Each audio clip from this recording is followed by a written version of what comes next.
going on, guys? So today I'm back to talk about a new horror film, which is one of my favorite things to talk about. And this is a movie that I really didn't have any idea what it was until sometime last week, where someone on Twitter posted a photo of the poster and I was intrigued by it and I decided to watch a trailer.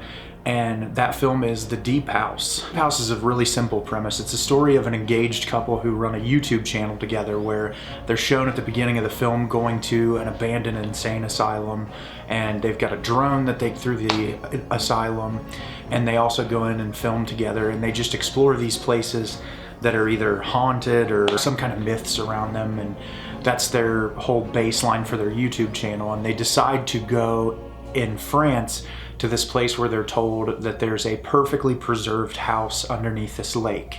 And they drive out there and they get there, and it's this huge, like, touristy place. There's a bunch of people out there like swimming and taking photographs, and there's like food trucks set up. And so they're incredibly disheartened by that. Lead characters meet this guy who's sitting next to the food truck and he's eating, and he lets them know that this place that they're looking for exists, but it's way out of the way from where they're at, and that he'll take them to this place so that they can see it. He takes them out there, they do find it, and the couple dives down and they start exploring the house, and then weird stuff starts to happen. Yeah, my initial reaction, I really enjoyed this. I think more than anything, the thing I enjoyed about it was the visual style and the filmmaking.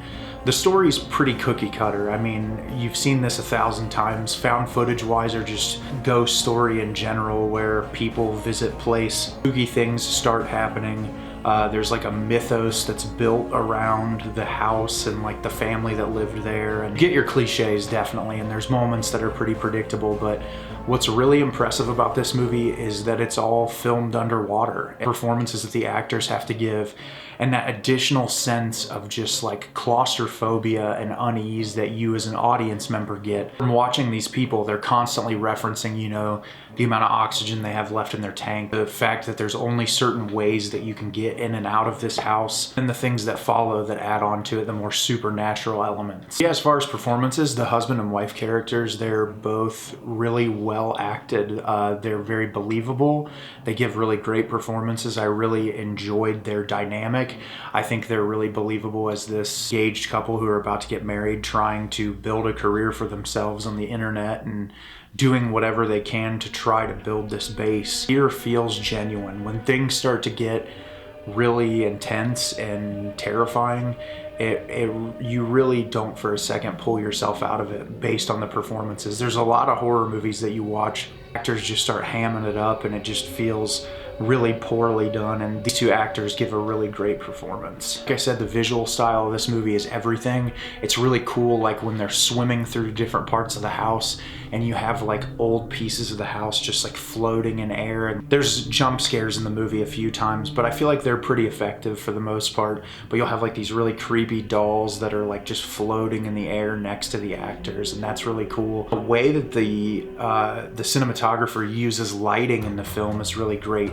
Towards the third act, there's a lot of like really saturated red hues coming from this drone that they have that's filming everything that they're doing for the YouTube channel, and the light on it turns bright red and it's shining on our characters, and it really adds this very like creepy ambiance that the film's going for. And the third act, when things get really out of control, there's this really cool sequence where like a film projector turns on underwater and starts projecting this thing in this room that looks almost like a theater style, and all the set design really adds to that. And that's what I really loved about this movie. Is the typical haunted house story has been told a million times, and most of what we look for, people who love horror films look for, is great performances and set design and cinematography, because you can tell the same story over and over again, but it's the material at its core or how the film looks that makes us attached to it. And I think what really makes The Deep House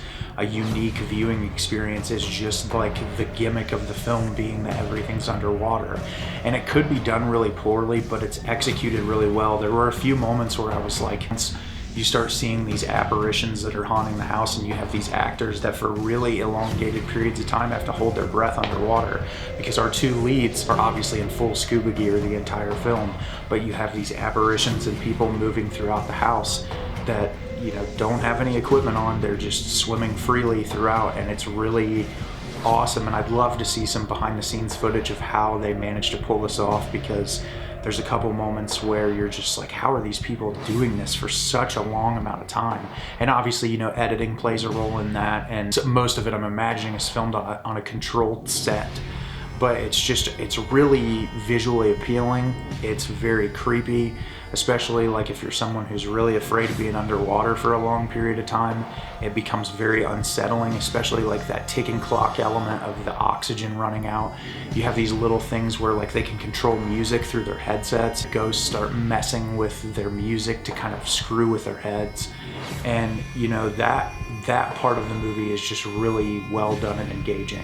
Had any critiques with the film, like I said, the overall story is pretty cookie cutter. I mean, it's your traditional haunted house story. Family lives in a house, weird thing is surrounding this family and what's going on with them.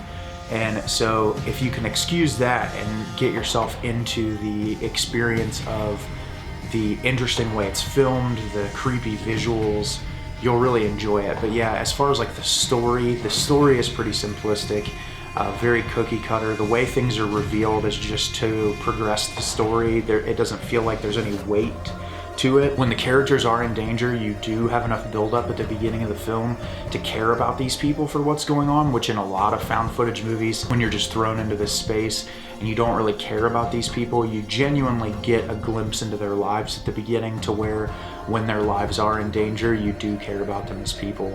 And I think that was really effective. But yeah, if you're looking for like a really, really deep story, this isn't it. It's mostly just visually captivating and compelling because of the way they chose to portray this information.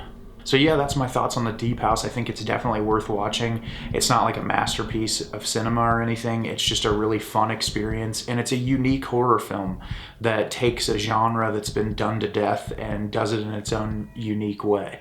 So have you seen The Deep House yet? Did you love it? Did you hate it? Leave me a comment down below and let me know what you think. I always love hearing you guys' opinions.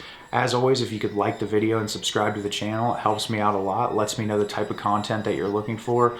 You guys obviously know I did a lot of videos in the month of October around horror. So if you're new to the channel and you're just watching my videos for the first time, I have a whole playlist of just horror reviews that I've done.